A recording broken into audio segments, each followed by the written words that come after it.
Parts and not been able to do much for the rusty banana, so we are unveiling something I have purchased. There we are. A clutch fan for a 92 Buick Roadmaster. Now I got the heavier duty one because I do tow, and my car has been overheating, or getting too hot I should say. It's never overheated yet, but it's been getting too hot when it's idling, and so it's definitely, this could be a cause. The next cause, I bought a water pump and it didn't fit quite right. I think it was for a Chevy truck. You know, I've had very good luck with Rock Auto. That was the one part they sent me that was, I think, wrong, but I spent so little on it I didn't even bother with trying to return it. Just utilized it, made it work. I'll show how I made it work. And I've got a new one to put in, but I'm going to do this first because this is easy. Literally, you unbolt the clutch fan and then you bolt the clutch to those four. So, all right, let's get tinkering. Okay, so here's my clutch fan. You can see, real similar looking. This one actually looks quite a bit thicker and larger. I think that's really going to do me better. Let's try and put them together. Oh, I guess they are the same size, but the fins are definitely bigger on mine.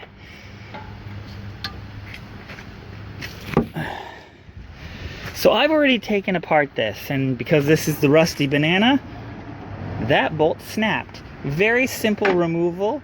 I used 10, I believe this is. Yep. 10 millimeter to remove these. This tab is also broken. I think it might be time for a new fan. Here's my fan shroud. Fan shroud's also broken on the bottom. Already removed all the bolts, and I used a 13, and I also used, I forget what these are called, but self-ratcheting wrench. Now it's easy enough to get in here, especially because the fan's got a little open spot where it's not quite as much thinner. But I already removed them. Removed all the bolts, and actually, all right, I did all the hard work, and now you're just going to get to see the fruits of removing it. And there it goes. Real simple, and it's off.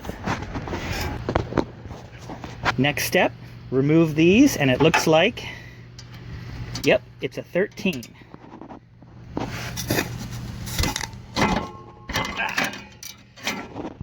Hard to do with one hand, for sure.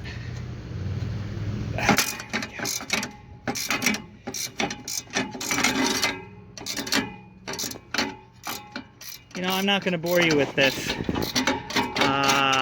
Let me fast forward some. Past all of that, got the new clutch out, which it had actually seized itself in there. I dropped it on the ground to get it to come out. And real simple, just toss it on, make sure it's the correct way, and install it. So as you can see, mistakes happen in old parts. This rusted and broke the bolt on the tensioner. Now luckily I had no problem getting the tensioner off. It was a T55, and this seemed to be a 13 or a half. I was having trouble getting it on, and I don't know if you can hear this, but that is making a clicking sound anyway, so I might as well replace it at the same time. Kind of a for good measure thing that happened, but this is the stuff that can, a simple 5-10 minute job can turn into something larger. I'm going to pause for now and wait for parts to come, or until I can go grab some, wait until I can go grab some parts. Okay, so I am a dummy. Right here, my old tensioner, I was using this to move it, and it was barely moving. I was like, oh, the tensioner's broken. No. I had completely forgot about this. Right here is built for a ratchet. and that goes in there. This one's actually for a larger half-inch drive. This is a 3/8 one I grabbed. But that was the original one.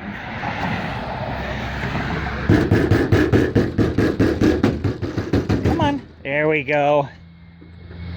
Had to do that to every Roadmaster I've ever owned. Oh, look at this. Oops. This one right here is the... I've already got the new setup on. That's the proper way to do it, right there. You pop it on, adjust it, and pull. Ooh.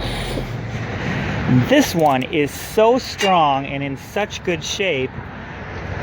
I'm glad I broke it by being dumb, because not only did I replace the belt, this is so much tighter. Everything's working better. The power steering is back to being one finger touch.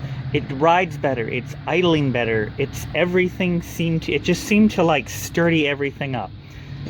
I got lucky.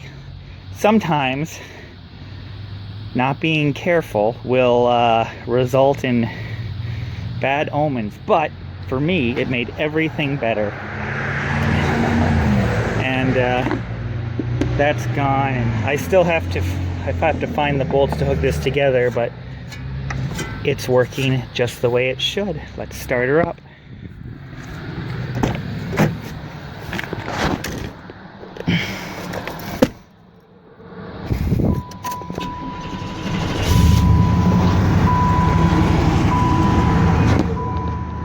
Turn off the auto climate. So far, stayed cool, plenty of voltage, everything's going right, everything looks good, but it's idling much better.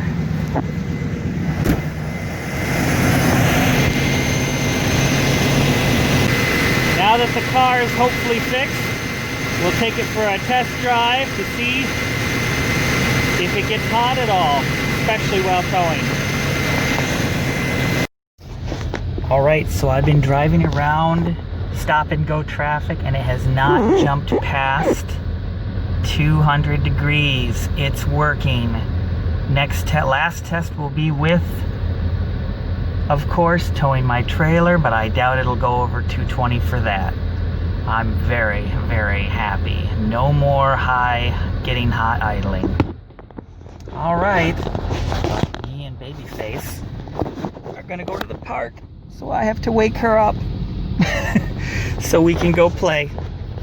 All right, take time to have fun as well as take time to tinker.